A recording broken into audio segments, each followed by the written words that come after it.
Hello everyone, this is ShikiYuki. As for this episode, we'll be doing yet another gameplay video for Mistover. As you haven't seen the previous video that I made for this game, as I made at the time trial mode for its demo release. If you want to check it out, you might want to go to my channel. Otherwise, you could just go and check this video out, as this is the full demo version of the game. As what it's in store for us, we're gonna go and know that in a bit, as this is the purpose for this video. If you're interested in getting this game, which is Mistover, as it's also similar to Darkest Dungeon, and also you might want to check it out. So for now, it's currently being windy here, as it's almost at the end of the world here in my game. But anyway, I'll be showing you what's the list in the game, or what's in store for us for this demo. For now, let's go to the expedition center. Alright, okay, for the expedition center, so there are two options here, which is the recruit and the recruited crew. For the recruited crew, this is the list of your classes, or your recruited crew, of course. So you could see that you could manage their skills, of what you want to keep them, or the items that you want to put into their arsenal. So in this case, like for example this one, it gives you a -3 attack, but it gives you more speed, so you're getting more initiative with this character if you're gonna do that. So most of the equipments have pros and cons depending on what you would fit to your playstyle per class. So in this case, for example, I do want to add my crew, as in this case I have 6 out of 10, so I'll be adding a new one. So depending on your progress in your game, some of the characters that you can recruit in the game is more level than the usual that you'll be recruiting, like level 3s, like this, like Veronica here. But in this case, I'll be getting I'll be probably getting Hassan here, which is another Shadow Blade character. So to do that, this is how you purchase a character in the recruited area. So you just pay a specific gold depending on what level is that character would be. In this case, for a level 2, I guess that's 750. I think this is like a fixed price for every character depending on their level. So for a level 2, I guess it's 150. So in that case, I will recruited a new character, which will just pop up here that there's a new icon flashing in that character as being one of my new characters in my crew. So okay, now next to check on the list is the training camp. So in the training camp, there will be 2 options that you can choose in the game, which is training battle skills and modifying your jinxes. So jinxes is like, it's a similar term on Darkest Dungeon, which is those are quirks. So most of the jinxes are negative, but there are some jinxes that are a bit positive in its way. But yeah, I'll just explain it later. But for now, let's just go to the battle skills. For battle skills, so basically it's just like in Darkest Dungeon that you'll be training your characters to level up their skills, or existing skills, or learn a new one. So in this case, like for example, I want to learn, so I have Hassan here. So the difference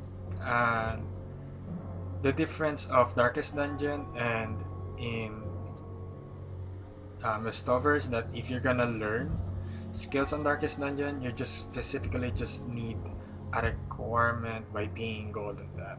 But in this case, in Mistover, you'll also be paying gold, and you need to have an existing character that has that specific skill to let your character who's going to learn that skill learn that skill. Basically, it's just like this. In this case, I want to learn the Snake Eyes for the Shadow Blade that I do have. So I'll be using Hassan right here, and then what is gonna happen is that this character will be consumed, as this is how the mechanics of the game works. So like this, you'll be paying a specific amount, and also an SP cost, which is your skill points for your character. So every time your character levels up, you gain 1 SP, and depending on what level of that skill would be, it also increases its prerequisite in terms of leveling up your skills. In this case, this is a new skill that I'm going to learn. I'm going to be spending 1 SP for that skill, which basically it inflicts damage equal to 80% of your attack on one enemy, 80% chance to cause of stun, which is a very, very good item, or rather skill to keep. So yep, I have mastered the skill, and I'm going to be equipping that, and I'll switch it to Sting Hard. Probably this one is a hard one, but for now let's just go choose Sting Hard. So I guess that's probably it for battle skills. And now we go to modifying jinxes. For modifying jinxes, it's basically you're modifying your jinxes, like changing them. You won't permanently remove them from your characters. So on Darkness Dungeon, you could remove those negative or positive cards permanently, or you could lock them. But in this case, for Mistover, you can just only modify or change them. I'll give you an example. So let's see of what.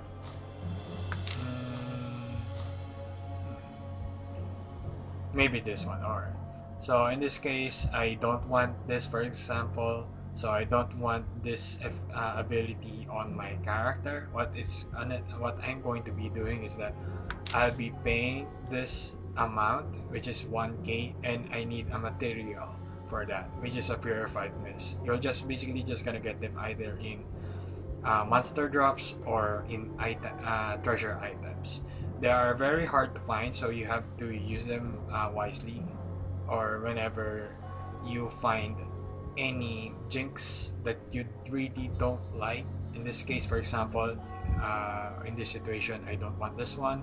So what I'll have to do is just I'll say yes and give those requirements, and I'll wholly just change or modify that old jinx to a new one, which basically this is a bit more worse than what I have changed. But anyhow, that's how modifying jinxes work in this game.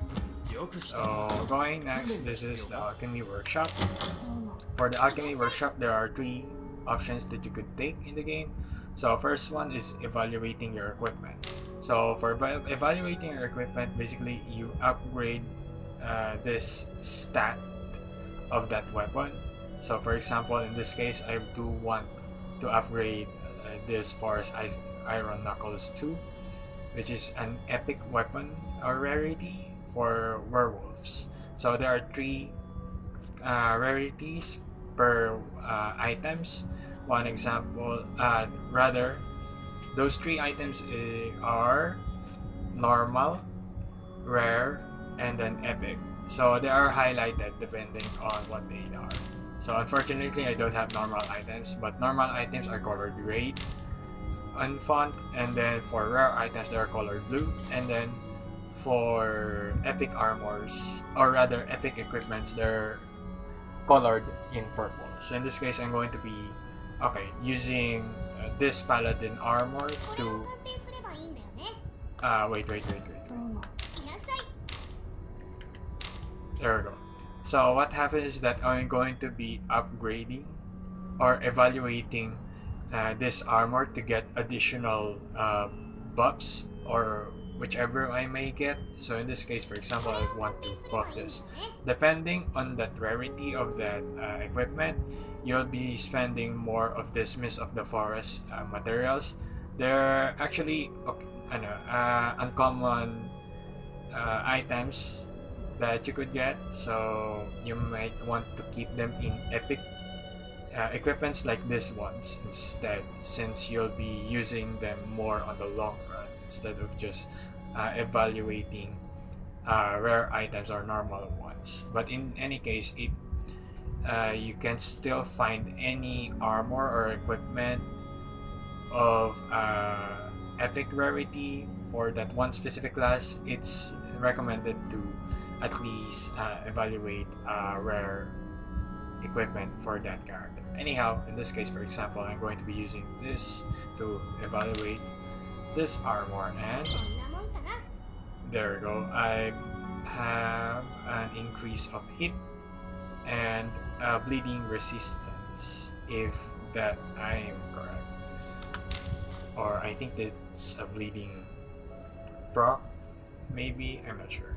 But that's basically how evaluating of the equipment works. Now for the fusing equipment. For the fusing of equipment, what it does is that the first item you will be choosing is that is the item that you're going to be fusing with your second equipment. What it basically does is it boosts your armor stat by random, so it is also RNG based. For example, I'll be using the Forest Hero Armor 2, which is this is the normal one, or rather the normal rarity. So what it does, as you could see, there are blue colored areas on the left side of the stats. So in HP there's +4, the invade +1, and then the grid is +1. I'm not sure what it does, but I probably get to know that in the future, so I just got to research that more. Anyway, in this case, for example, I want to use this Forest Hero Armor 2 to boost one of this armor stat. So basically, whenever you do this, you'll be consuming this forest essence here.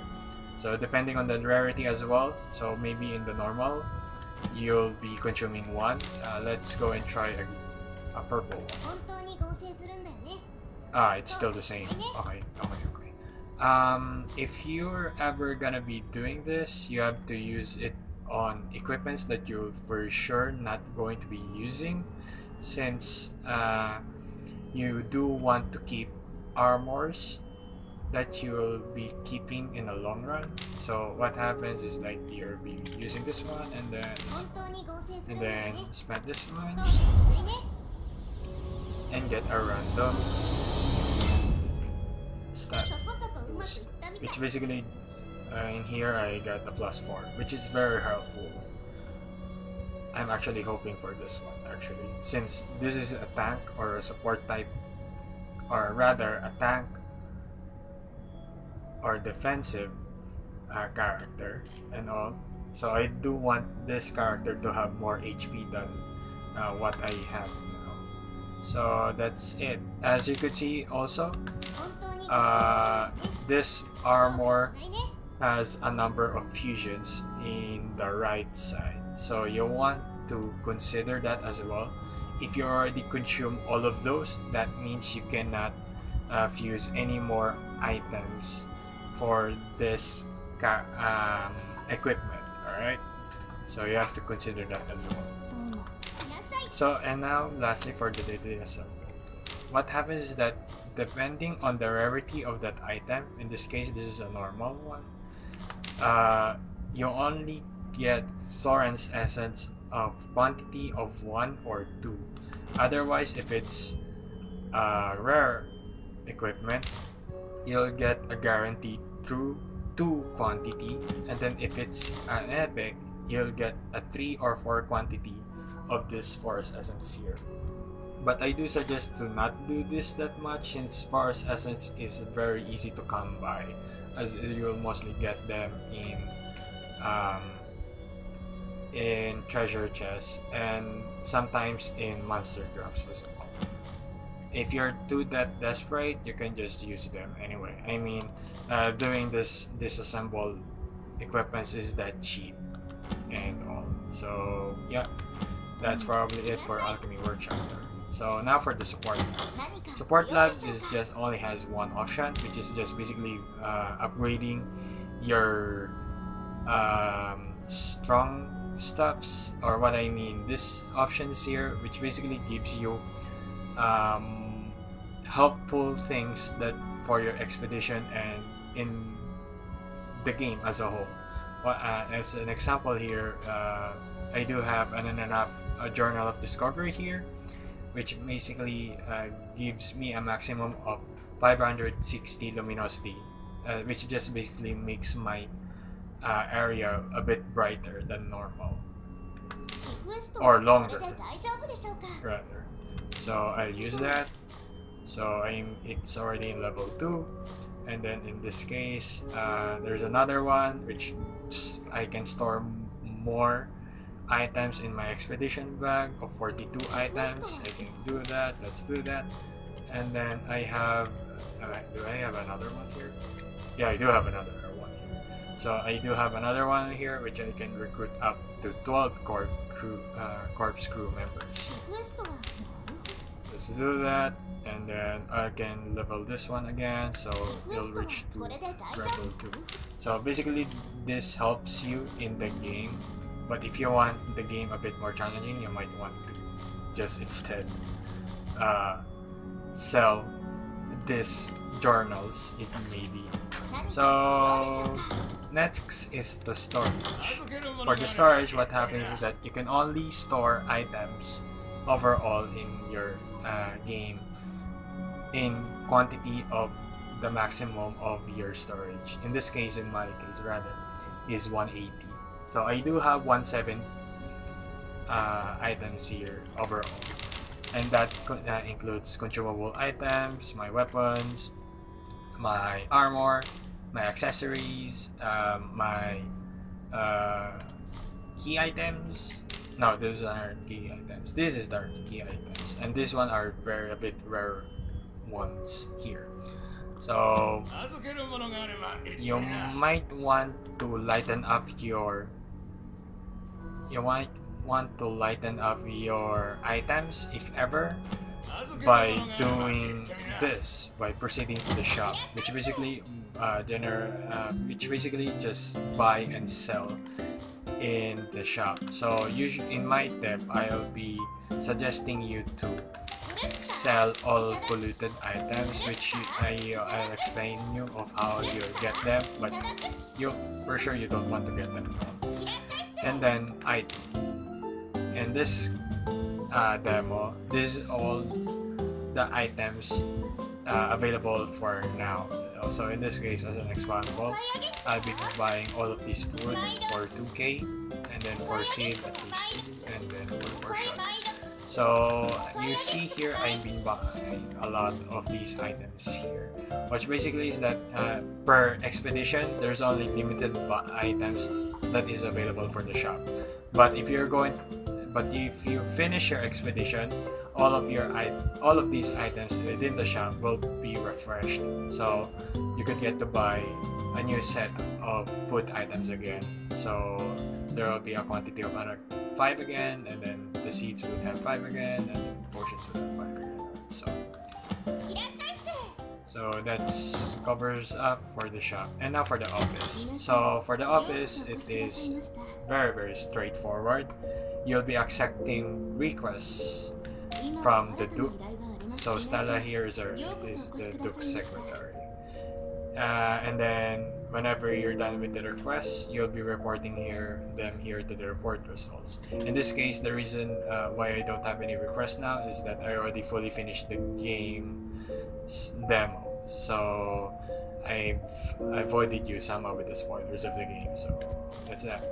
So when you report requests, what happens is that you'll be getting rewards such as gold, not experience. I haven't experienced a request giving me experience points for my characters. So mostly gold, and then items, even journals. They'll give you also journals as well. And now for the pier. So I've already covered much already on the town. Now we'll be proceeding to the expedition phase, which is going to the pier and going into this misty forest here. So for now, in this demo version, there's dense forest and cultist execution site. For the purpose of just teaching the game, I'll just might as well just go here to the dense forest, even though that I wanted to go to the cultist execution ship because I don't have an epic equipment for my witch. But yeah, I'm just gonna be teaching you the game here instead, since of course I'll be deleting this demo version of the game since I already bought officially the game's item on Steam. So before you start with the expedition, you want to change your formation per character. So what happens is that, for example, in this case, you don't want your shadow blade to be here. What happens is that you'll be choosing a different class depending on what is your preference in your combination for your expedition formation or what. So in this case, for now, I'm just not gonna go and touch any of it and just stay in this formation. So in this case, I'll be having a paladin, a grim reaper, a shadow blade, a witch, and a sister. So for now, let's proceed to the bag inventory. I'll be getting 4 food, 1 potion, 2 bandages, and a seed. Maybe 2 seeds. Just 1 seed, that will suffice, I guess. So you have to also consider your bag inventory as well, and then you shouldn't get too much equipment, or rather in consumable items, as you'll get to know of why, because they're going to be polluted by the mist once you get to enter that area where you're just gonna go. And yeah, this is basically just gonna go and explain it while we play. So starting the expedition now. So in this game, so as you could see on the top left, that is the list of your expedition crew, and then the letters here are the shortcut keys within the game. If you see on the top right, it's located the red bar or red gauge, that is your fullness or your crew's hunger meter in another terms. And then the yellow one is the luminosity, which is the brightness that you carry this light flower here with your character here. So I'll open which area I am now. So I'm actually on the right side of the map. So I'll be moving right now in this case. So I'll move here, and then as you can see, there's a red here. What happens is that you want to remove that obstacle here. So whenever you see a red highlight, that's an obstacle. So you could just simply remove it by going in front of that obstacle. Otherwise, if you do have a paladin, you can use that paladin skill by pressing C, which is crush an obstacle. But whenever you do an active skill, you'll be consuming a fullness depending of how big would that be. In this case, I think this is like a 8 fullness. Is it 8 fullness? Let's go try. I think that's not 8 fullness. That's a big downgrade. So that's an example of using an active skill. If you're not gonna be using an active skill, as what this tab says, that if you're going to be demolishing an obstacle without the skill, it'll cost you an HP for your whole corpse crew. But it's not that big much of a deal. It's because every time you walk anyway, if your fullness, it still has some gauge left. What happens is that your crew is still healing by overrun, or as you're walking the expedition, which I'm going to be letting you see right now. So as you can see, whenever I walk, there's an 8 there. So your party heals as you walk per turn. And then the highlighted here on the right on my party, this is a key that you can use for your unlocking treasure chests. And then the red one there is an opponent, or an enemy. So if those are red, they are leveled enemies. I mean, they are like in par of your levels party. So if you hide in the bushes, you won't provoke your enemies. But if not, they'll just come here. So in this case, in this kind of situation, you want your enemy to move that they won't get an initiative. In this case, you'll be pressing X so that your party would wait, and then once that enemy is already adjacent to your side, you can just go and initiate an attack on this.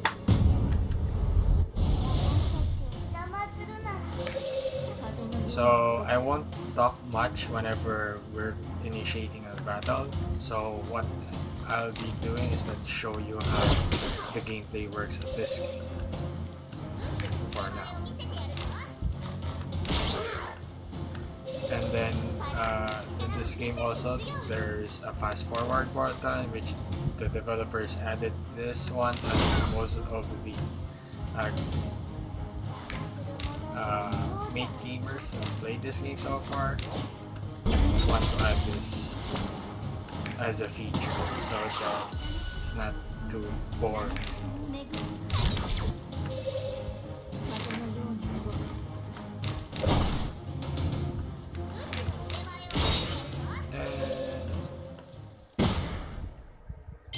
So whenever a battle is done, you'll sometimes acquire items or consumables depending on your luck and all.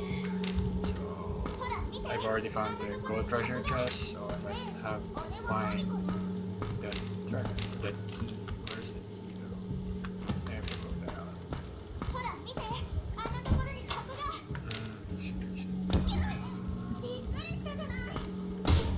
I'll be curious.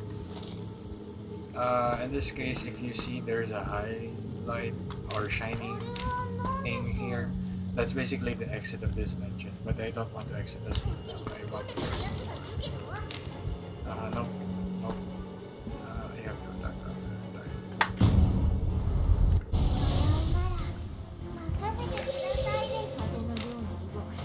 snake eyes are helpful.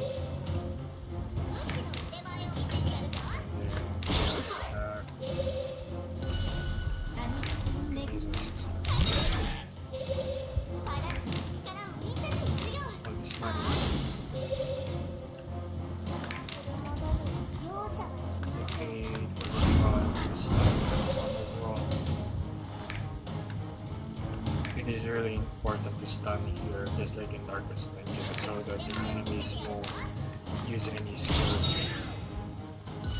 And then you'll just continuously get more skills than the enemy AIs. So you got the golden key there. Start yourselves on gameplay, exclusive items.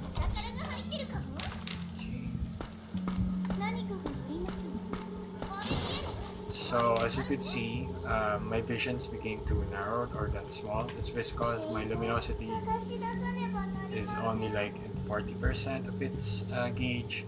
So what you're gonna do is either you'll be eating seeds or using seeds to recover luminosity, or you find one of these light flowers here. In this case, it's turned off or its light is off. What you want to do is just touch it with your party, and then demolishing an obstacle, you'll be lighting or activating the light flower with the use of your corkscrews HP, like this, and it goes back to this.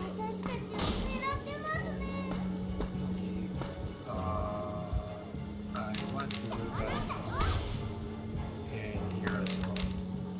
Oh, I ran out of needs.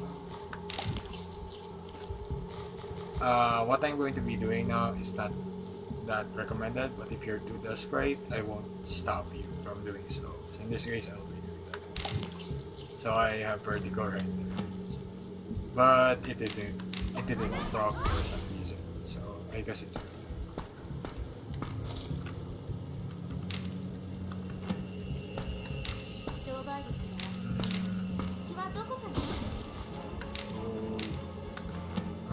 Wait.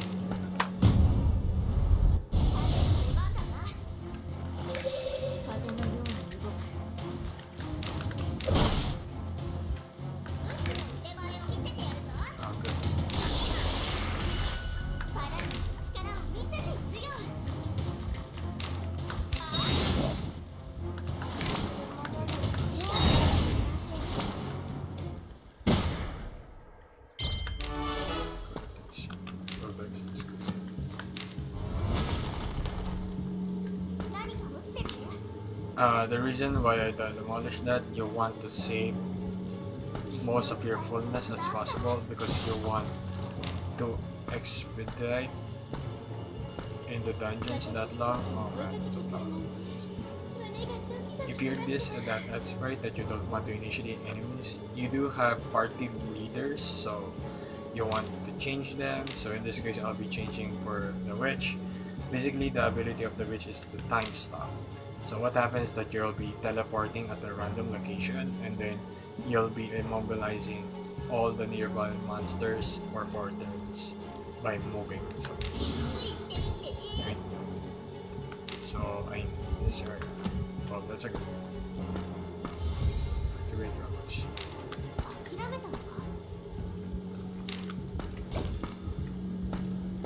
Found one skewer here. This one. Get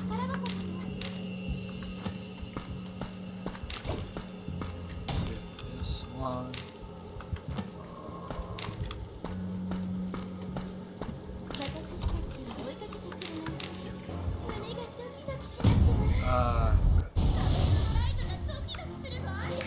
So what happens is that if your enemy hits you, they either get initiative at, but it seems to not happen in this case. You know, it's supposed to happen. Oh, shoot shot.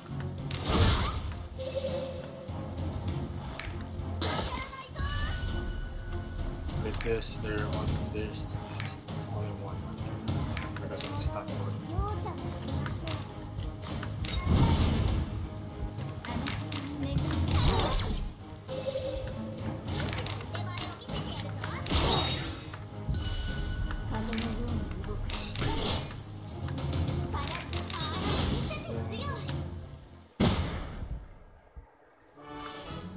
So the one that I just fought just now is just a resurrected monster. So if it's a resurrected monster, you'll get to know them if it's that monster is colored gray. If it's colored gray, what happens is that if you defeat it, it's just gonna disappear for a duration of time. So the monsters that have been defeated in the dungeon will gradually increase, or rather resurrects back. And I don't know of what time for that. Anyway, this is here. Okay, good one. Okay.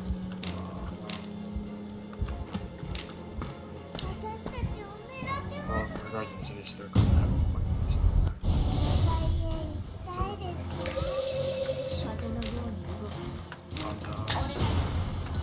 That is, that's a player.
So this time I'll be explaining some of the skills here.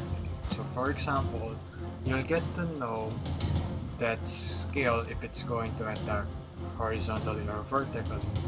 So in this case, for example, in this bomb toss, if you could see the grid, the red grids that has like an attached pipes, I don't know what to call them. So basically, there are some small lines that in line with those grids that are lined vertically. So that's the reason why on bomb toss you could hit the enemies of one column, and then for invisible throw you'll be hitting all the enemies in one row.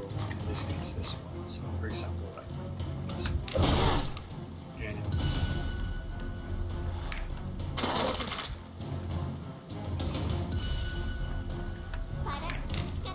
I'll be using shield bash, so the reason why I'll be doing that is push the character there.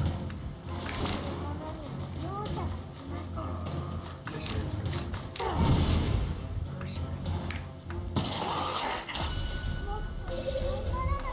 So in this case, I probably share your cheers in one special skill, which is a color skill.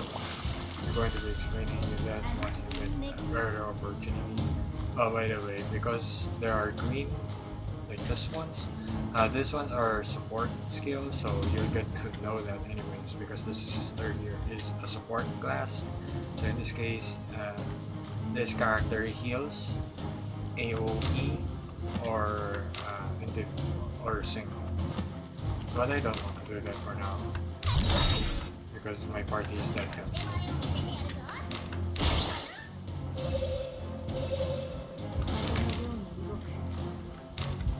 Definitely so. And then metal corruption.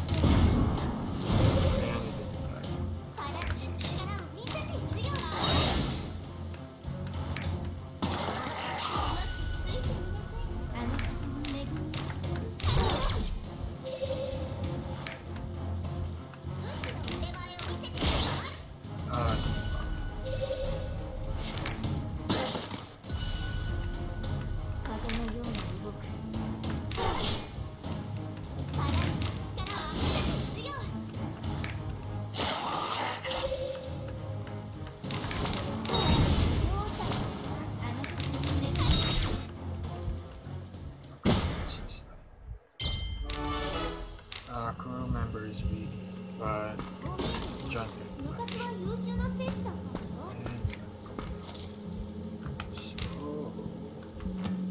that's weird. I only have one treasure chest. I will let's just go there and get food and eating. I guess that's some of it.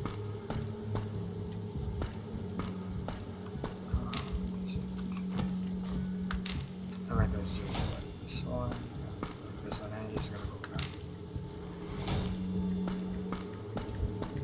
So if you're okay with your expedition, I can suggest you to go here and then exit, and then you can completely finish your expedition and then gain levels depending on how many enemies you defeated. So you could see that there's the list of the money that you've gained and your experience that you gained, and then the time of your expedition, number taken steps, and your monster skills. So my character leveled up and gained a new co-op skill, which I didn't explain you that much, which basically if you see I can't explain it here. I need to physically show you how co-op skill works. So moving forward, I got this one, and then here I explained you, which is whenever you have consumable items that you didn't use, if you go back they'll turn polluted, so I suggest you to sell them instead of using them in your next future expeditions, because whenever you use those consumable items, your party would suffer big. And then as you could see here, this is a doomsday clock. What happens is that whenever your performance within one expedition, it affects the doomsday clock. If that big hand ticks on the midnight, what happens is that the world will end, or it'll be the end of the world, or basically it's game over. So you want to prevent that. To prevent that, you have to do this. So in this case, many debris remains undiscovered, many monsters remained, many light flowers remained unlit. So usually what you have to do is that you have to clean all the debris and then kill all monsters in sight, and then light all the flowers that are unlit by spending your corpse crew's HP or something like that. So if you do that well, what happens is that that big hand would tick backwards farther from the doomsday or in the midnight clock.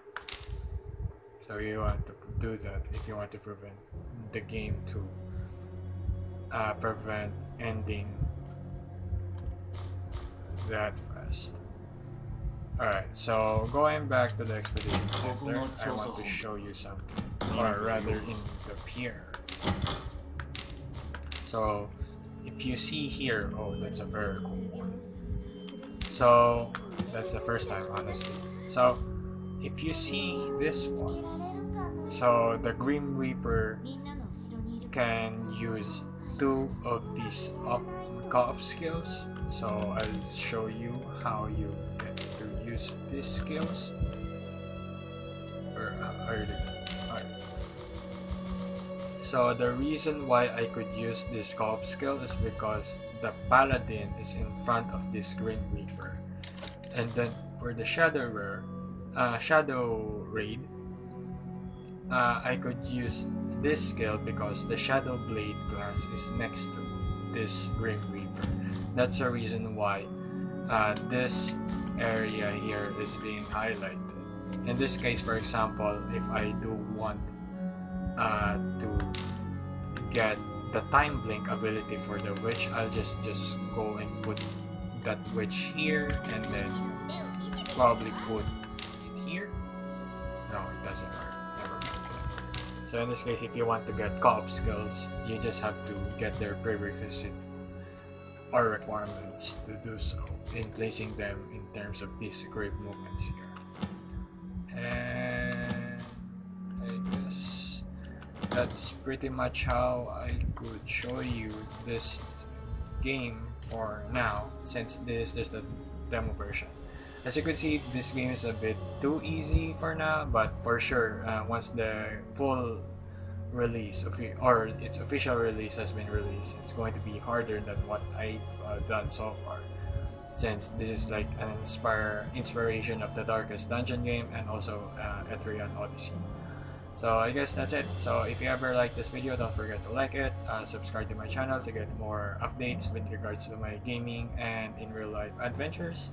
Comment what you'd like to see in my next featured videos, and I guess this is ShikiYuki signing off, and I hope to see you soon in the next video. And I'm sorry guys if it's too boring, because I've been recording this in like around midnight, so hopefully that could, yeah, I guess that's pretty much I could say, because I'm already like lightheaded and all.